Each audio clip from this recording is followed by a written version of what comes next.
Einen wunderschönen guten Morgen. Herzlich willkommen auf meinem Balkon. Ich war eigentlich vor einer halben Stunde schon hier oben zum Gießen, da war es noch dunkel. Aber dann habe ich aus dem Fenster gesehen, wie schön die Wolken aussehen. Und dann dachte ich so, nee, ich muss jetzt auf jeden Fall nochmal hochkommen. Ich liebe diese Stadt. Keine Sorge, da passiert nichts. Ich stehe hier nur auf der Bank und hinter mir ist der Tisch. Also keine Absturzgefahr. Der letzte Vlog hat euch so gut gefallen, wo ich euch mit durch meinen Alltag hier in Südamerika genommen habe. Und ich dachte, das wiederholen wir. Dieses Mal nicht am Wochenende. Das letzte Mal war ja am Wochenende, glaube ich, oder ein Freitag oder so. Heute ist Montag. Und ich habe heute ganz normale Arbeit, also ich nehme mich ein bisschen mit durch meinen Arbeitsalltag. Heute Abend treffe ich mich mit einer Freundin zum Inliner-Fahren. Und mal gucken, vielleicht vlogge ich auch mehr als einen Tag. Aber jetzt starten wir erstmal mit Montag. Wir hatten letzte Nacht Zeitumstellung. Es ist jetzt gerade 6:50. Und jetzt war ich eigentlich gerade am Tagebuch schreiben. Aber die Wolken am Himmel haben mich rausgelockt. Aber das werde ich jetzt mal weitermachen.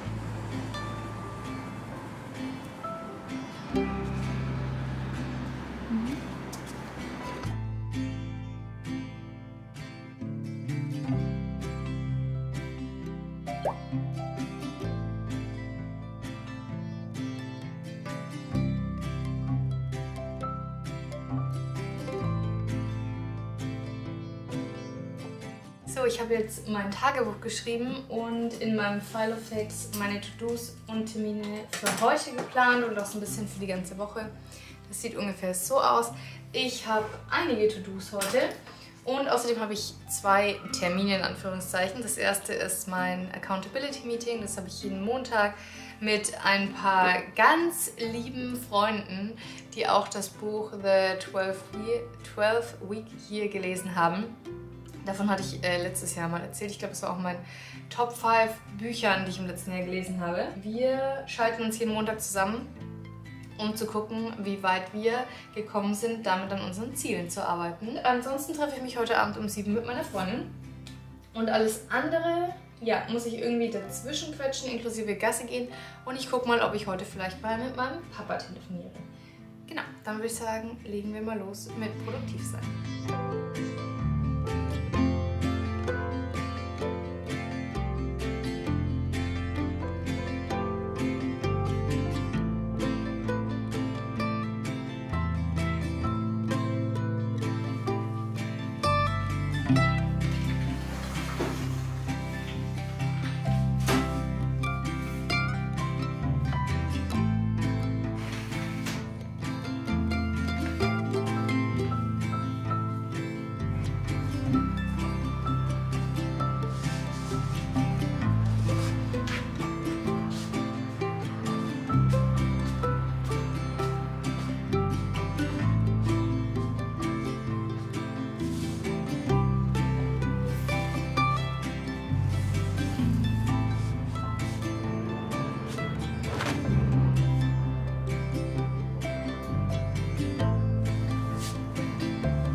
ich habe mir jetzt auch mal was Vernünftiges angezogen und mein Video exportiert gerade. Das habe ich jetzt fertig geschnitten.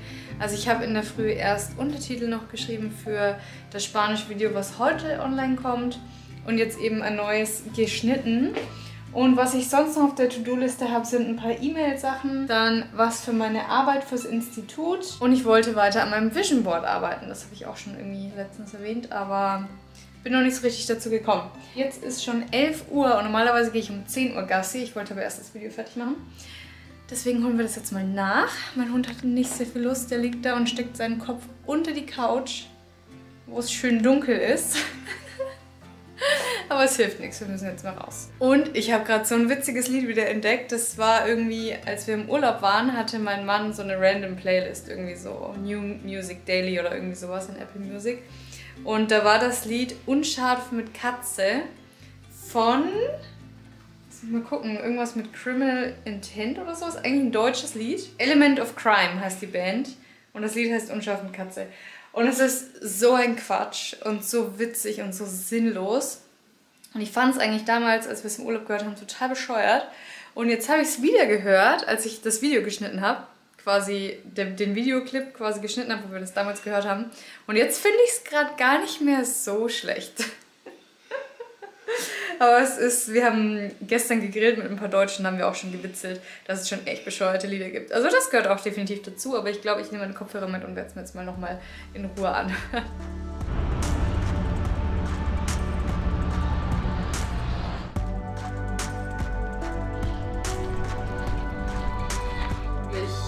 Das also besser hätte es gar nicht sein können. Also den Passier auch, ne? Mache ich immer. Ja, bis später mal wieder. Bis später. Es ist 13 Uhr, also 2 Stunden, nachdem ich das letzte Mal mit euch gesprochen habe. Ja, ich bin 1 Stunde Gassi gegangen und dann habe ich jetzt 1 Stunde telefoniert mit meinem Papa und seiner Lebensgefährtin. Das hat spontan geklappt, Gott sei Dank. Und jetzt sollte ich mal schnell Mittag essen, bevor ich in einer halben Stunde das nächste Meeting habe.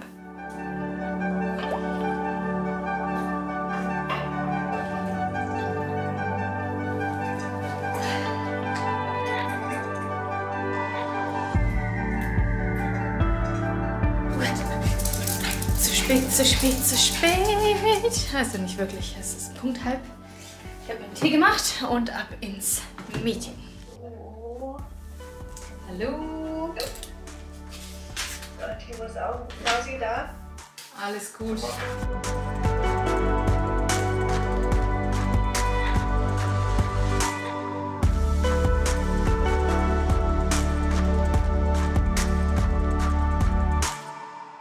So, inzwischen ist es 10, das könnt ihr nicht sehen, 10 nach 4 und ich habe alle wichtigen To-Dos für heute geschafft. Ich hatte wirklich gar keine Lust mehr am Schluss auf diese ganzen Kleinigkeiten, die ich noch zu tun hatte. So E-Mails, irgendwie da was hinschicken, da was ändern, bla bla bla. Jedenfalls habe ich alles geschafft. Das Einzige, was jetzt noch auf meiner To-Do-Liste ist mein Vision Board und das ist quasi so halb privat. Und da freue ich mich auch schon drauf, daran zu arbeiten. Allerdings werde ich jetzt erstmal mit dem Hund Gassi gehen, weil dann ist das schon mal aus dem Weg und dann habe ich hinten raus mehr Zeit. Es ist ein bisschen später, ich fahre jetzt los zu meiner Freundin zum Inliner fahren und ich glaube, ich habe euch noch gar nicht erzählt, dass ich mir ein Fahrrad gekauft habe, oder? Habe ich euch das erzählt? Ich glaube nicht. Also wenn, dann bin ich mir jetzt nicht sicher. Schaut es euch an, mein wunderschönes, niegelnagelneues Radl. Hier ist es.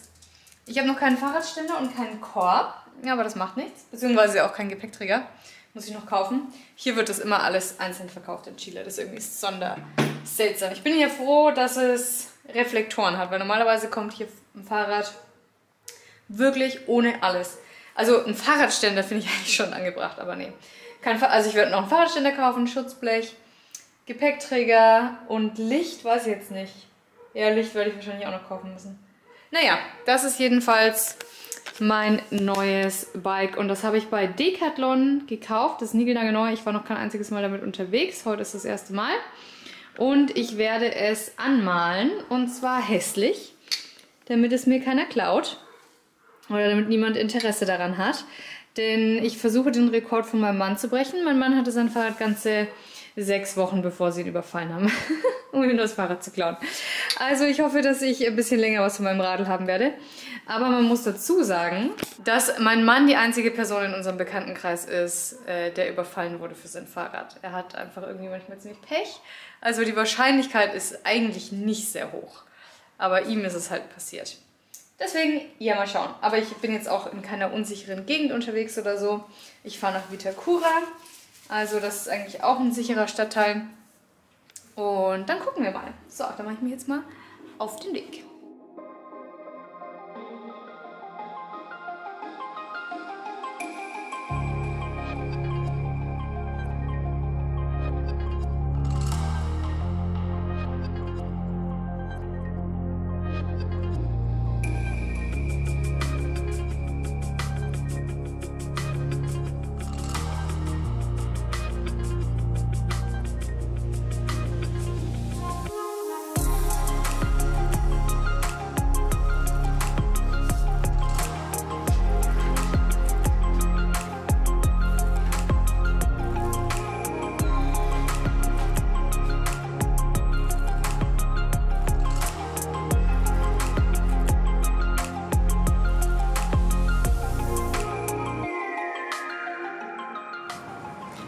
Einen wunderschönen guten Morgen. Es ist ein wunderschöner, herrlicher, neuer Tag hier in Santiago. Und heute scheint es nicht bewölkt zu sein.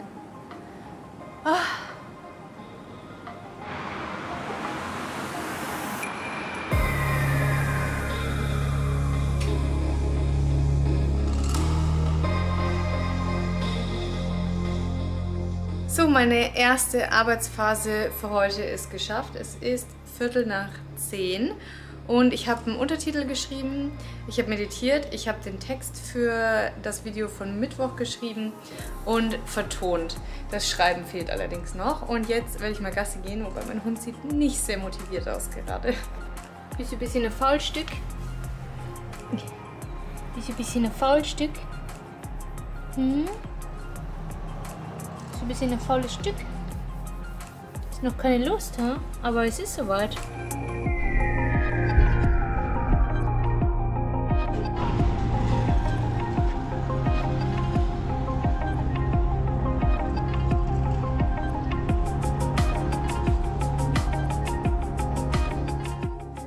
Der ganze Tag ist vergangen, ohne dass ich weiter gefilmt habe. Ich habe ein Video geschnitten, aber außerdem war ich den Rest des Tages mit Denken beschäftigt, denn, ach sorry, ich weiß nicht, was das gerade war. Immer wenn ich das Gefühl habe, es läuft gerade alles nach Plan, wir haben uns sortiert, unser Leben in Chile funktioniert super, dann kommt Chile und sagt so, nee, absolutely not. Und wirft uns irgendeinen Stecken zwischen die Beine. Die Maklerin hat mich heute angerufen, die uns damals die Wohnung hier vermittelt hat. Und so wie es aussieht, wird unser Mietvertrag zum Ende der einjährigen Mindestlaufzeit vielleicht beendet. Das bedeutet, wir müssen uns jetzt damit auseinandersetzen, eine neue Wohnung zu finden. Es ist alles ein bisschen kompliziert und ich kann euch noch keine Details nennen, aber das hat mich natürlich heute schon etwas mental konsumiert, weil ich natürlich ja, überlegt habe, was dann alles zu tun wäre. Unser Mietvertrag endet nämlich am 31. oder 30., ich weiß nicht, wie viele Tage der Monat hat, Mai. Und der April wird schnell vergehen, denn im April werden wir auch reisen. Das habe ich euch noch nicht erzählt, glaube ich. Und dann kommt der Mai und ja, das heißt also, ich habe jetzt schon weniger als 2 Monate Zeit, potenziell. Sie hat allerdings gesagt, es ist nicht sicher, dass er wirklich zum 31. Mai gekündigt wird. Es könnte auch sein, dass es sich noch ein paar Monate verzögert. Was das Ganze eigentlich fast noch unbefriedigender macht für mich, weil ich dann nicht gezielt für ein gewisses Datum suchen kann. Ich könnte natürlich von mir aus kündigen, aber ich will natürlich nicht früher umziehen, als es irgendwie notwendig wäre. Vor allen Dingen, weil der Mai auch echt kein guter Zeitpunkt für einen Umzug ist, weil ich da auf die Hunde von meiner Freundin aufpasse, ab Mitte Mai. Und zwar die Freundin, die sonst immer auf Chaplin aufpasst, wenn wir hier verreisen in Chile. Und sie hat 2 kleine Hunde. Das heißt, ich habe dann 3 kleine Hunde. Mein Mann ist auf Geschäftsreise und ich müsste den Umzug machen. Also ich würde es schaffen, ich habe keine Angst, aber es wäre so eine gewisse Herausforderung, die ich mir jetzt in dem Sinne nicht unbedingt gewünscht hätte in meinem Leben im Mai. Ja, aber es ist alles noch super unsicher, also ich kann jetzt noch nicht genau sagen, ob das wirklich passieren wird oder nicht. Die Hühner sind aufgescheucht und das hat mich heute ein bisschen abgelenkt vom Vloggen. Tatsächlich war ich aber trotzdem den ganzen Tag hier am Schreibtisch. Das Telefon klingelt. Hola? Ah ja, super, gracias.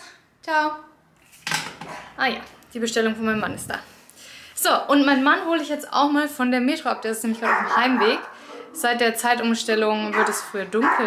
Mein Hund weiß ganz genau, dass wenn es am Telefon klingelt, dass der Concierge anruft und gegebenenfalls uns sagt, dass jetzt jemand hochkommt. Was jetzt in diesem Moment nicht der Fall ist, aber mein Hund hat das leider mit der Türklingel verknüpft. Jedenfalls werde ich jetzt mal zur U-Bahn-Station laufen, meinen Mann abholen. Den habe ich schon telefonisch informiert über die Nachrichten der Wohnung. Ja, also der hat sich heute auch schon natürlich Gedanken gemacht, das werden wir alles diskutieren. Wir haben jetzt noch das Fitnessstudio reserviert in einer halben Stunde und das wird hoffentlich unseren Kopf wieder ein bisschen frei machen. Hello, hello, es ist ein bisschen wild. Wir haben einen kurzen Sprung in der Zeit gemacht. Es ist inzwischen 1-2 Tage später. Ich habe was ziemlich Cooles unternommen. Ich habe ja mein Fahrrad euch gezeigt, vor wenigen Minuten für euch. Und ich habe ja schon erwähnt, dass von meinem Mann sein Fahrrad geklaut wurde. Deswegen hatte ich beschlossen, mein Fahrrad etwas diebstahlsicherer zu machen, indem ich es anmalen möchte. Und dann habe ich mich mit einer Freundin getroffen und hatte die Idee, dass wir mein Fahrrad zusammen anmalen könnten, einfach mit den Acrylfarben, die ich sowieso habe. Und gestern Abend bin ich dann zu meiner Freundin gefahren, ihre Schwester war auch da. Wir haben zusammen Abendbrot gegessen und mein Fahrrad angemalt. Und das zeige ich euch jetzt mal. Irgendwas anderes. Das ist ja diese Raps hier feier. Mega nice. Ja. Ich finde eh die Küche irgendwie so stimmig. Boah, ich fand die Küche witzigerweise am Anfang, bin ich da drauf oder du? Ja, tatsächlich war das ja gar nicht drauf. Ja. Ich möchte gerne, dass du bitte noch einmal die obere Schublade aufmachst für mich. Das ist halt so WG, wie es lebt und lebt, ohne Scheiß. Einen Kochtopf zu früh aufgemacht, den schnell. Ah, richtig nice irgendwie. Und überall läuft der Fernseher.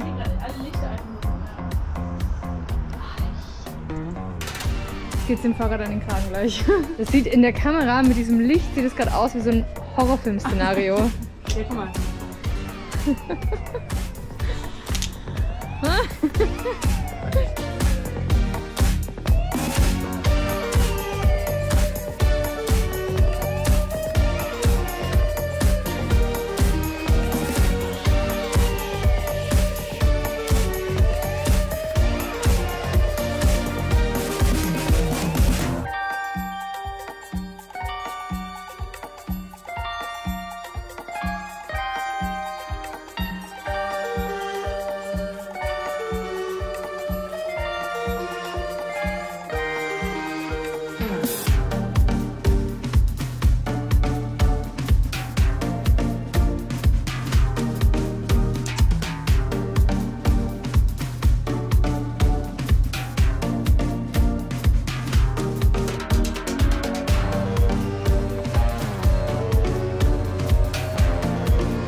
Flügel sozusagen, waren Wohnungen.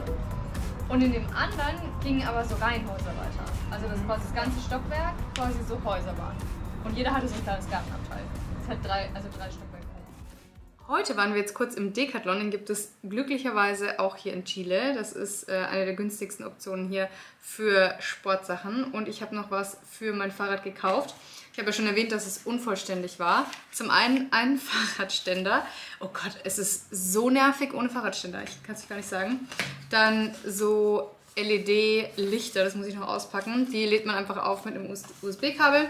Eins für vorne, eins für hinten. Mein eigenes Schloss. Ich hatte bisher kein eigenes. Ich habe das von meinem Mann benutzt, aber das war mir zu unsicher und dann wollte ich irgendwie was Sicheres. Und deswegen habe ich mir das hier gekauft. Das erscheint mir etwas besser. Zu guter Letzt, nee, 2 Sachen noch. Das eine ist das hier. Das ist so ein Clips-Dings in Neon für mein Hosenband. Ich habe nämlich gestern früh, als ich, war das gestern früh? Ja, da bin ich ja zur Deutschen Botschaft gefahren, um mein Zeugnis zu holen. Und da habe ich mir direkt meine Hose voll dreckig gemacht an der Kette. Deswegen dachte ich, also wenn ich beim Decathlon bin, dann brauche ich auf jeden Fall so ein Teil. Das letzte war, eigentlich brauchte ich ein Schutzblech, einen Fahrradkorb und einen Gepäckträger. Also der Gepäckträger, um da einen Korb drauf zu machen, um Sachen zu transportieren zu können. Und beim Decathlon habe ich die All-in-One-Lösung gefunden für diese 3 Sachen. Also ein Teil, das für mich gleichzeitig Gepäckträger, Schutzblech und Korb ist. Und zwar ist das dieses Teil hier. Das sieht jetzt ein bisschen abgespaced aus. Ich werde jetzt mal mein Fahrrad hier herholen und das montieren. Und dann zeige ich euch mal, wie das aussieht. Das ist echt ein cooles Teil irgendwie. Genau, also montieren wir das alles mal. Dann zeige ich euch nochmal mein Fahrrad und auch nochmal, wie wir es dann angemalt haben.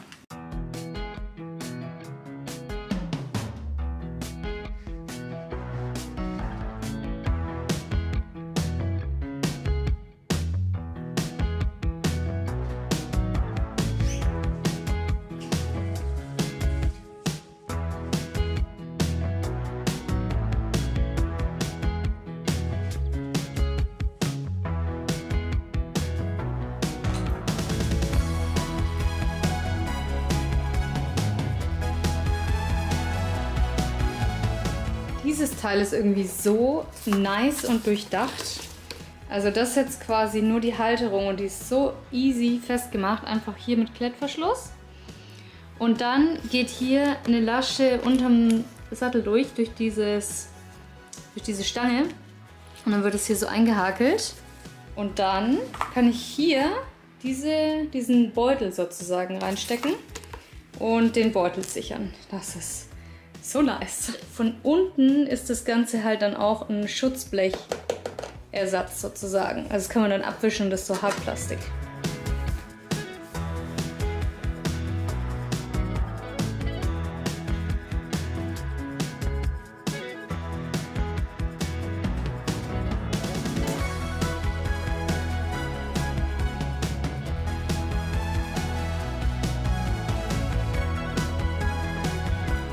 Alter, das ganze Plastikzeug war da jetzt drin als Füllmaterial.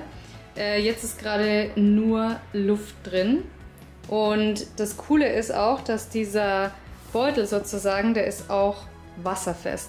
Und den kann ich dann einfach hier abmachen quasi. Mit diesen Verschlüssen. Ist halt auch für längere Touren dann sozusagen.